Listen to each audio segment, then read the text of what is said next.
لكل جعلنا منكم شرعة ومنهاجا. Bismillah və salatu və selamu alə nəbiyyina Muhammed və alə alihi və sahbihi əcməin.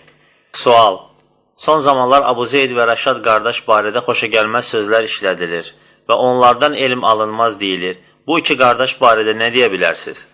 Sual əslində nə çox uzatmağa, həmçində geniş danışmağa lüzum yoxdur qətiyyən. Qısa sözlərlə deyirəm ki, Abu Zeyd və Rəşad qardaşımız Azərbaycanda bidətlə ən çox mübarizə aparan insanlardandır.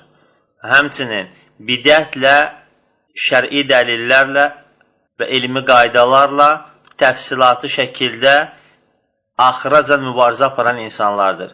Və Rəşadla Abu Zeyd qardaşımız daha haqlıdırlar ki, onlar soruşulsun ki, filan kəsdən elm almaq olar, olmaz, filan kəsin mənhəci necədir, filan kəsin əqidəsi necədir, filan kəslə oturub durmaq olar, filan kəsə qulaq asmaq olar, filan kəsin kitabını oxumaq olar.